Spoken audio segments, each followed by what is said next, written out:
And now, it's time for another Dice Tower review with Tom Vasel.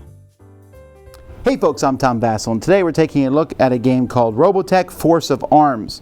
Now, Robotech, which was extremely popular a couple decades ago, has had a resurgence. This is one of the many games, actually, that's being made about Robotech. This is a two-player head-to-head card game where it's based on the Robotech SD1 series, the Cross series, I guess. One person's being Earth and the other's being the evil aliens fighting back and forth, trying to destroy or defend different ships. It's a quick card game. It says 20 to 30 minutes. It probably leans closer to the 20 maybe. It's a really fast game. Here's how it plays.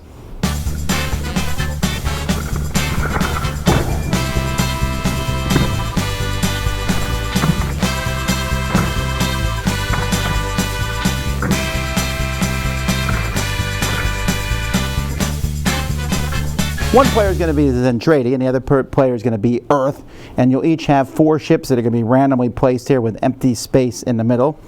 Each player is going to get a bunch of fighters. These fighters are going to have attack numbers or defensive numbers and possibly some special abilities on them. You're also going to get a small deck that's made up of heroes and command cards. So at the beginning of the game, you're going to be placing your fighters down, and on your turn, first of all, players are going to determine which 2 sides they control. So let's pretend that Zentradi control these 2 sides, and Earth controls these 2 sides over here. On my turn, I'm going to play 2 fighters from my hand. So maybe I'll play this attack and defense. But before I do that, I'm allowed as a Zentradi to take my ship and move it to a spot where another ship is. So I could do that. Then maybe I'll play this card face down here, and I'll play this card face down here. Now you're allowed to play your cards face up or face down. Usually you're going to play them face down to keep them hidden, but some of the cards like this one says, if you play this card face up, get 2 ship lock tokens. What you can do if you have a ship lock token is you can play it on a ship to keep that ship from being moved. Players also have spy tokens that they start the game with. You can play these to cancel an opponent's token when they play it, or you can play it to flip a card face up. Each spot has a possibility of having 2 cards placed in that spot. So once you're finished playing this round, every spot here will have 2 cards next to it. So once all the ships are done being moved and the different cards are being played, then each person is going to have a token phase. And in this, you're going to be playing tokens back and forth. You have tokens that maybe will add to the defense of a ship, and maybe tokens that add to the attack against another ship. So you'll play these tokens. There are tokens that these tokens can be played that give +2 to an attack or +2 to a defense, depending on whether it's your ship or not. Then, after players are done playing their different tokens, players are going to take turns playing 1 hero and 2 command cards from the different ones that they have.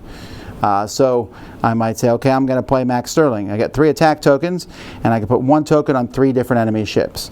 I'm also going to do this, remove 2 enemy play tokens from the area, and swap the location of 2 of your ships as long as they're not locked. So after that's done, then you will turn over all the cards so we can see who wins the game. At this point, you are going to be scoring cards, each card. So we'll start, for example, with this Zentradi Strike Cruiser here.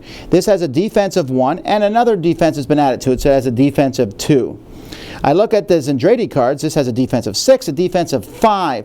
So that's 11, 12, 13 defense. We'll look at the humans attacking it. They have 1 attack and 5 attack. 6 defense wins, so the Zentradi get to keep this ship, which is going to be worth 2 points at the end of the game. Then we look at the next ship here. This ship here has 0 armor on it. It has 6 armor from the humans here and 7, so it has a total of 13. The Zentradi are doing 5, 8, 12, 13, 14 attack to it, so they destroy this ship, and they get to keep this ship too, so they have 1 point there. And you're going to go along and do that with every single ship. And then you simply just add together the points of your ships, and whoever has the most points is the winner of the game. If you like the cartoons and stuff like that, you're going to like the artwork on the game. It's nice artwork. I like it. The card quality is also really well done. And there's a ton of characters in the story, and they have a few of them here as the heroes. So you have Lisa Hayes and Rick Hunter, of course, and you have some of the main bad guys that you're going to come across in different cards, and I like that. So that looks nice. The tokens are fine, they work well, and the game does come with a reference card that explains what each of the tokens do and how the game plays itself. The rule book is okay. There's a few spots where I wondered, but it does do a nice job at explaining how to score the different cards and things like that. But yeah, mostly the components for this game are pretty well done. So there you go. That's Robotech Force of Arms. I really thought that the main idea of this game is pretty clever. To put the cards around the outside and have attacks and defense. And I like that idea a lot. And scoring at the end is interesting. You're like, ooh, there's more attack on this ship, there's more defense, and you get that card. The gameplay itself is a little clunkier than I'd like it to be with the tokens, especially with the spy tokens. I almost wish they didn't exist. The fact that they can cancel other tokens means you're just going to have tokens canceled at various points. And the ship lock things, there's like, why would you ever play the ship lock card face down? And why would you ever not play it as like your first ship? Because locking ships into place is a big deal. And therein lies the problem with this game. I like the idea of all this attacking and defending, but like I said, it's a little clunky because you have that, then you have the token phase, then you have the hero and strategy phase, and that phase almost feels tacked on at the end. You're just throwing tokens all over the board. But the game just feels random, and part of that is because the ships are just moving all over the place. See, if the ships weren't moving much at all, maybe a few cards let them move, but because they can move all over the place, you've already put down your cards, your attack and defense cards, and at the end of the game you flip everything over and it's kind of random. I put a bunch of defense cards here, and over the course of the game you move the cards in there. Not to mention it's, hey, I switched my ship with your ship, and I'm like, I switched them back. Okay, fine, I'm locking this one. All right, great, then I'm locking this other one. And I don't know, that whole moving ships just felt a little random. It didn't feel like the ships moving around in battle. And because of that, because of the different tokens that can be placed out, and you're never quite sure where anything is, again, the concept of the game works fine, and the game is not bad. I don't dislike playing it. It's just that at the end of a game, I'm not sure I outplayed my opponent, because we put our cards down, we revealed them, and lo and behold, I happen to win, or lo and behold, I happen to lose. So I think it does justice to the theme. In fact, there's even a card in the game that shows, you can use this instead of the SD one. This is the transformed version of it.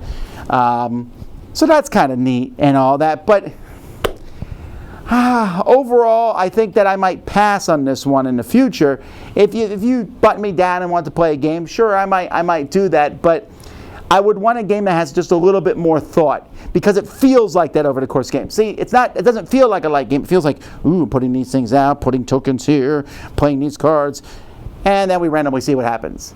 And so for that reason, I'm not giving this one the seal of approval, because I don't know. I mean, I think if you're a Robotech fan, you might bypass it and not care about the things. And I don't think it's just a pasting of this theme onto another game. I just think that idea of putting the cards around could have been fleshed out a little bit more to make it slightly more tactical. Anyway, that's my thoughts on Robotech Force of Arms. I'm Tom Vasel. Thanks for watching the Dice Tower. Dice Tower Judgment, fun, but just too random.